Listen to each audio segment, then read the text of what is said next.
What up, Boo Kittens? It's your girl Keisha, and I am here with today's All Tea All Shade Love and Hip Hop New York episode 5 review. Let's get into some of my favorite moments from tonight's episode. We started off with Chrissy,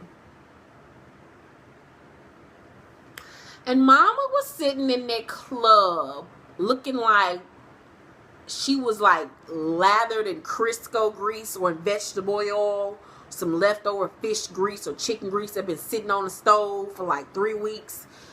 And she was just lathered up and greasy. And then she had on that wig, and that wig looked like a mix between Dee Snider from Twisted Sister and Michael Bolton circa 1992. I just didn't know what the fuck was going on. The roots was black. It was just so much happening in that moment. She had that red lipstick and them flapjack titties of hers that looked like saddlebags, and somebody's kneecaps, like a 90-year-old man's kneecaps sitting on her chest. I just felt used and like I had been raped. I just didn't like it. Then we moved on to Peter going to see Amina in the hospital while she was giving birth to their daughter, Corey. And this girl is literally in the hospital bed giving birth to their daughter. She's been under tremendous stress. The baby's underweight. This nigga come in there and he leans over to her, looks her in her face, and lies to her yet again, telling her that the money wasn't all that from the trip, the business trip for the energy drink that he's supposed to be sponsoring. The money wasn't all that. Didn't turn out quite the way that he wanted it to. And that he had some time to think and get some retrospect on some things. And he spoke to Tara, and she was like, well, wait a minute, who were you there with? And he was like, I was there with my promoters. Lie number 2. And he was like, I spoke to Tara while I was out there, and I told her that I wanted to work things out with her. Cut the tape.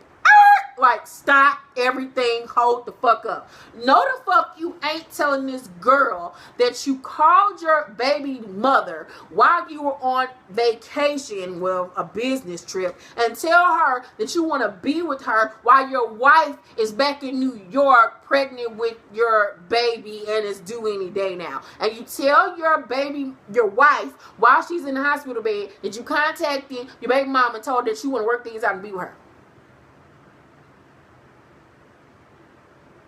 Like, what kind of human being has the guts, the audacity, the heart, the soul to look at some woman or somebody in this condition and say some shit like that to them and be okay with it and have a straight fucking face? Like, what the fuck planet are you from? Like, I don't understand this nigga. Like, he is soulless. He's clueless. He sold his soul to Mona Scott, the devil, to stay relevant. Like, this shit is just fucking insane to me that he would do this to this girl. And she like, well, wait a minute. What? You want to work things out with her? And he's like, yeah, but hold up. Don't worry about it, because she said she's moved on. She don't want to do that. So I'm going to go ahead and move back home with you and give this a shot.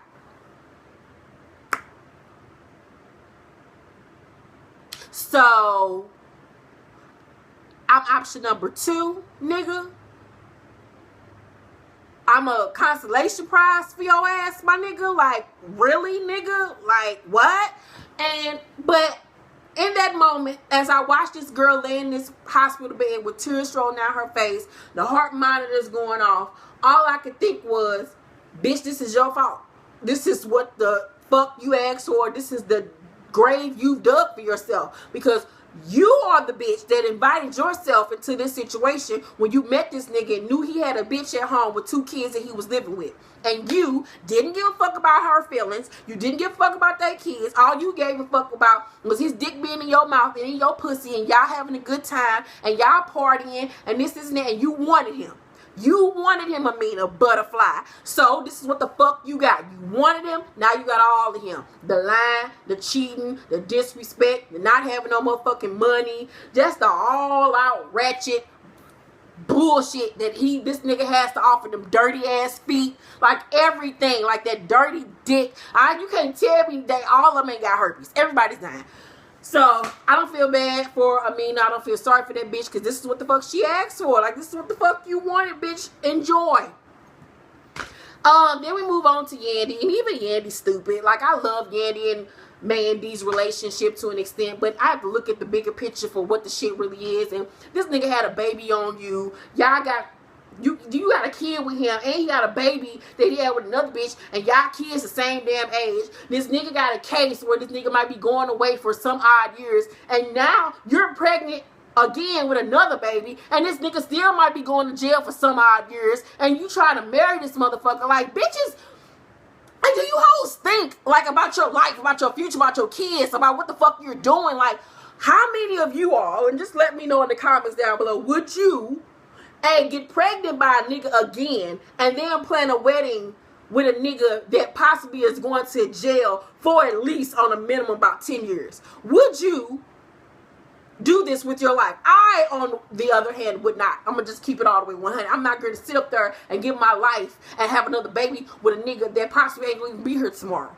I'm not going to willingly place myself into a situation where I'm about to be a single mother of 2 and with another damn kid of his on the other side that I take care of as well. Like, man, like, these hoes are just fucking retarded. I just don't understand this shit. Like, hoes was winning in 2014, not dumb bitches is just killing themselves in 2015. Like, what the fuck? It ain't even an AIDS epidemic no more. It's just dumb hoes killing themselves. Like, there needs to be a motherfucking PSA for Dumb Hoes Anonymous. Like, what the fuck? Then, last but not least, we are introduced to Tasha, Cisco, aka Crisco, baby's mama.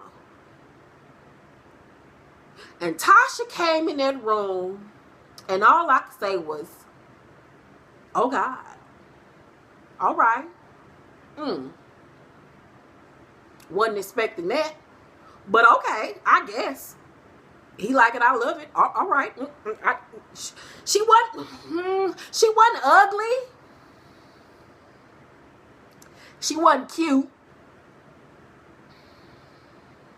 She had a nice shape, but her titties was off. They was hanging down low.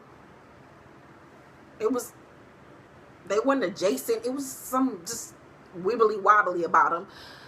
Her face was really strong and virile, and her face looked like a fist, a black fist. She looked like she had marched in Salem. Glory!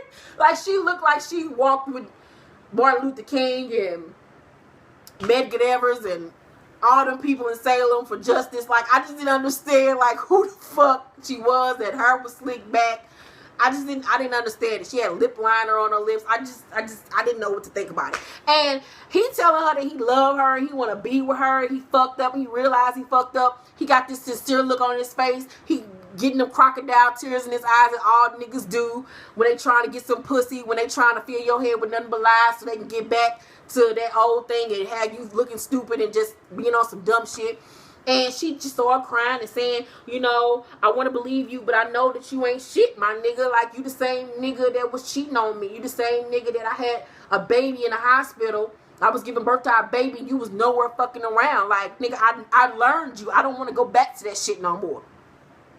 And like all niggas do, this nigga flipped back into ghetto nigga and was like, well, bitch, fuck that. You ain't gonna move on. I don't want no other nigga around my goddamn kids. You know how I fucking do. I shut this whole shit down. I kill everybody up in here. Fucking, you ain't, like, really, nigga? You can do what the fuck you want to do. You can fuck hoes, have Diamond Strawberry out here telling you that her goddamn daughter's a dog and all this old bullshit. But this girl can't move on with her life and find her somebody that really love her and want to be with her and want to be a father to y'all motherfucking kids. You don't want this bitch to be happy. Like, these niggas out here are fucking insane. Like, I wouldn't even entertain a conversation with that old light bulb looking ass, Oakland Festa looking ass nigga. Like, girl, she's a better bitch than me, because I would have laughed in the nigga face like, nigga, bye with that bullshit. Kiss my motherfucking ass.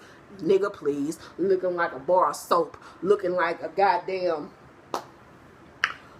tube of butter. Look like some margarine. Like, nigga, please, bye. So, that's my review of tonight's episode of Love and Hip Hop New York. Can't wait to see next week's episode. Bring It On is coming on this weekend. Can't wait to see that. That Jill Scott movie is coming on Lifetime this weekend with Regina Hall and Eve. Can't wait to see that. I'll be doing live commentary on that this weekend. Black Ink Crew starts next week. Can't wait to see that as well. I'll be doing live commentary on Wednesdays now on Empire, one of my new favorite fucking shows. I can't wait for Power to come back on Stars. I'm just so happy that we're now getting really good quality African-American television shows, so I'm excited about that. Working on my next book, Paper Heart, so be looking out for that. If you haven't read Pure Heroine, Casual Mafia, Material Girl 3, they're all available on Amazon and Nook and in paperback. Oh, and the new Ask Keisha Mo will be up Wednesday. If you have any questions for Ask Keisha Mo, please send them in to askkeishaandmo@yahoo.com. Keisha. That's how you spell my name. See you all whenever. Love you. Bye.